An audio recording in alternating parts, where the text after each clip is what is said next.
Your favorite crab meat pizza is here, Mom. Eat as much as you want.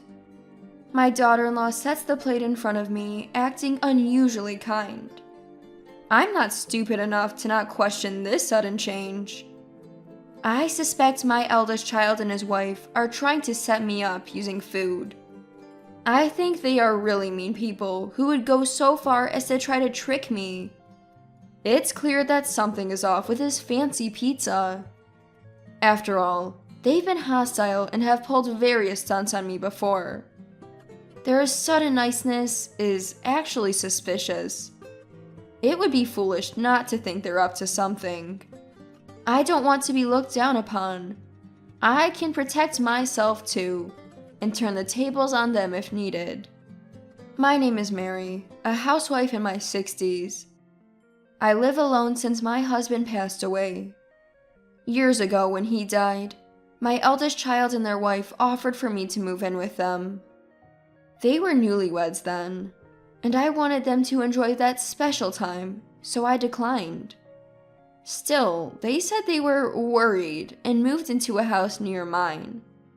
They are still newly married and want to enjoy their time together. I was truly grateful for their thoughtfulness. They visited often, even when I told them they didn't have to. I also told them it's okay if you don't come that often.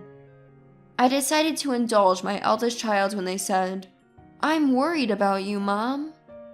My daughter-in-law, too, would come over when my eldest was busy, saying, "I want to get along with you." I was proud of my child for finding such a good wife. But at that time, I was clueless. I didn't know why they were being so kind to me or what they were really thinking. Looking back, I get annoyed at my own naivety. Kindness without strings attached isn't something you get easily.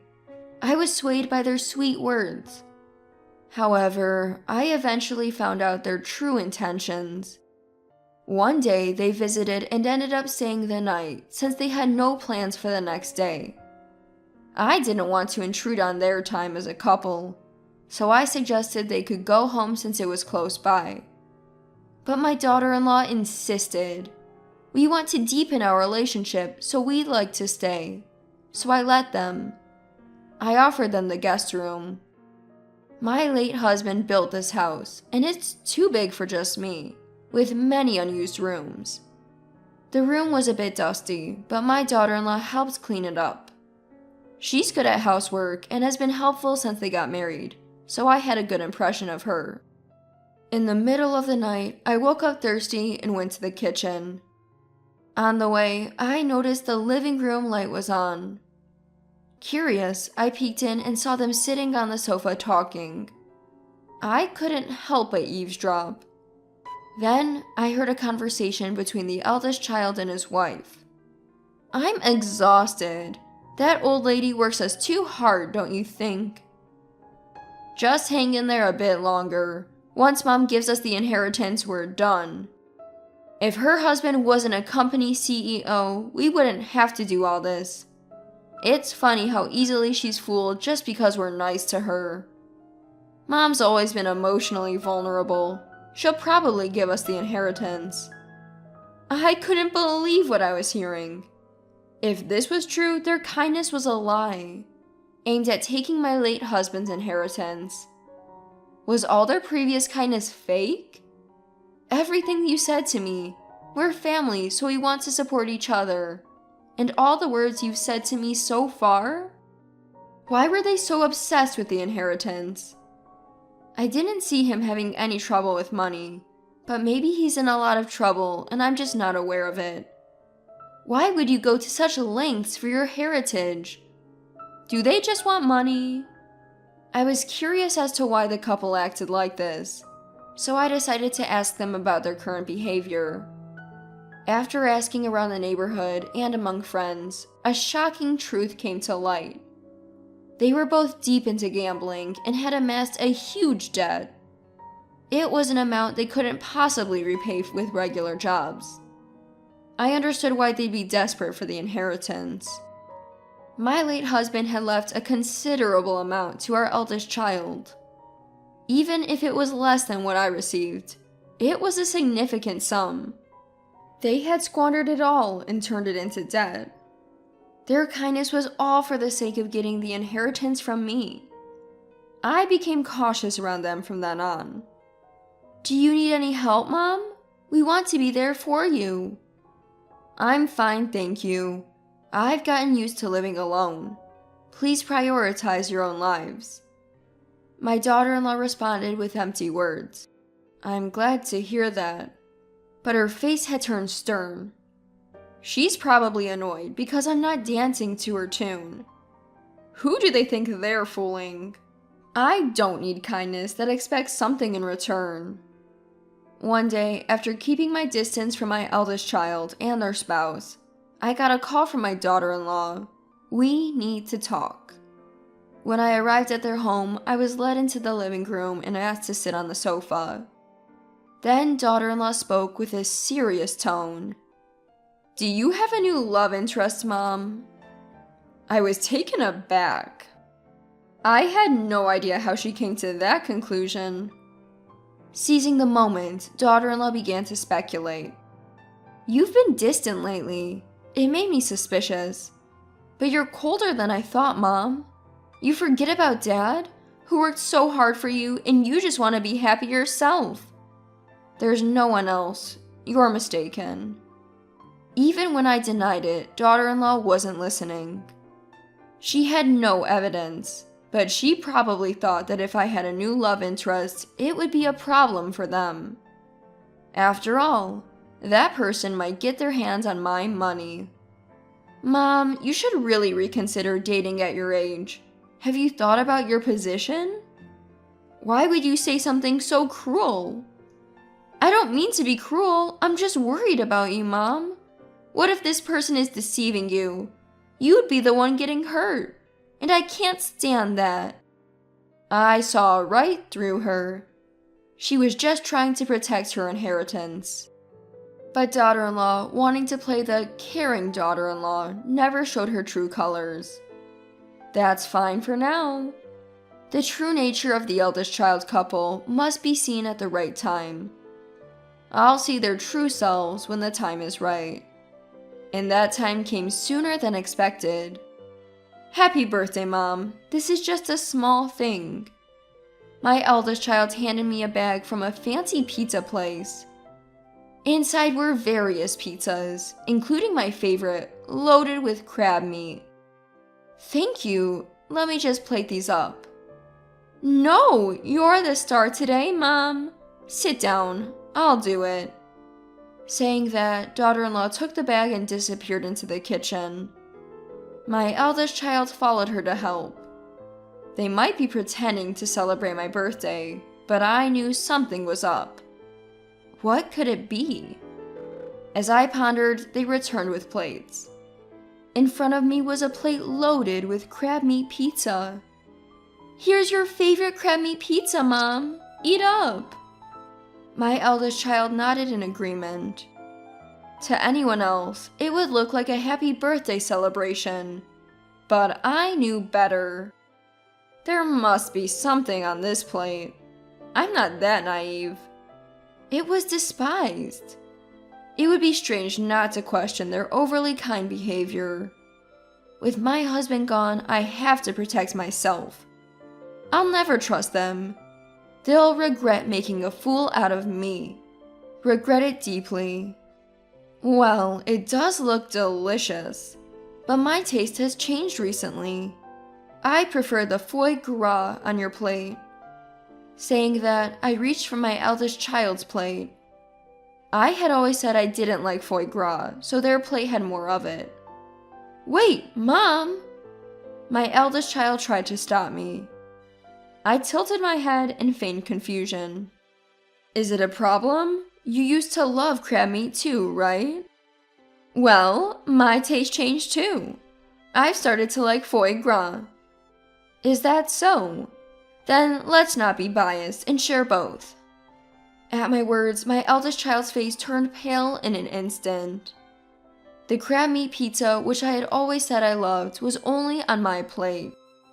Clearly, they had planned to set me up by tampering with my favorite pizza. My eldest child's reluctance to eat it was proof enough. But it looks so delicious. Why don't you try a piece? Saying that, I grabbed a slice of the crab meat pizza and brought it to my eldest child's mouth. With no way out, they took a bite as if bracing for impact. Daughter-in-law looked at my eldest child with concern. That's how pale their face had turned. "Oh, you look a bit green. Maybe it didn't taste good?" "Mom, considering how my husband is feeling, maybe the pizza isn't good. I'm sorry, but let's call it a day, and I'll prepare something new." Daughter-in-law sounded panicked. She must have thought it was impossible to continue the meal. "But your son doesn't look well. Stay the night. It's not safe for you to go home." "No, we'll leave." "Don't be shy. You've been so good to me." Daughter-in-law tried to make excuses, saying, "But," and, "well." It was clear she wanted to leave. I've always thought that for a couple trying to deceive people, they're terrible liars. They panic when something unexpected happens. As I watched my eldest child, something strange began to happen after a few minutes. With a loud thud, they collapsed. I approached and found them snoring. It was clear they had been drugged with a sleeping pill. "Oh, fell asleep, did you? Must have been tired." As I tilted my head, daughter-in-law shouted, "Oh, enough! Why won't things go as planned? We talked about how important today was. Wake up now." Saying that, daughter-in-law slapped my eldest child's cheek. Still, they showed no signs of waking. I was stunned, witnessing the moment their true selves were revealed. Ignoring me, daughter-in-law began to spill the beans. "I've been playing the good daughter-in-law, thinking if I buttered you up, I'd get the inheritance and clear our debts. Today was supposed to be the last day. We were going to put you to sleep and steal your banking card. It's all your fault nothing worked. What are you going to do about it?" Daughter-in-law glared at me. "So they plan to drug me and steal my banking card. Using someone's birthday for such a scheme is truly despicable. I'm not as terrible as they are, so I decided to come clean. Actually, I knew all along you were being nice to me for the money. That's why I kept my distance and didn't eat the pizza you offered. I'm not as foolish as you two." At my words, daughter-in-law looked shocked. Apparently, she genuinely believed I was in the dark about their plans. How underestimated I feel. What kind of fool did they take me for? Sorry to burst your bubble, but I'm not as dense as you two. I've always found your sudden kindness suspicious. I even overheard you talking about the inheritance when I stayed over. You two are really foolish, discussing your plans in your target's home. Don't call us fools. We've been trying our best. Is your best effort the reason you're in so much debt? If so, you two are really pitiful. You know about the debt too? How much do you know? Clearly, she hadn't expected me to know about the debt. The word debt made daughter-in-law visibly anxious. I did some digging, found out you two are drowning in debt because of your gambling habits. I was shocked when I found out. You've managed to accumulate quite a debt. At my words, daughter-in-law's face turned increasingly pale. She must have realized there was no way out. Mom, I'm really sorry. Please forgive us.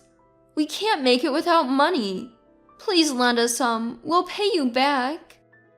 Saying this, daughter-in-law deeply apologized on the spot. Her demeanor had lost its previous confidence, clearly showing she was at her limit. Even in this situation, she was still asking for money. I was shocked to realize that, to her, I was just a convenient source of financial support. Sorry, but I won't give you a single cent. I have no money to give to people like you. Don't say that. There's the inheritance from your late husband, right? You have money. Please help us. No, I can't trust people like you to pay me back. Take responsibility for your own actions. Daughter-in-law looked downcast at my words, but she seemed to understand my resolve and didn't ask for money again. After that, my interactions with my eldest son and daughter-in-law dwindled. They stopped coming to my house and barely even contacted me. When those days arrived, contrary to my expectations, I didn't feel lonely. Rather, I felt refreshed, freed from people trying to deceive me. Later, my eldest child and daughter-in-law moved away.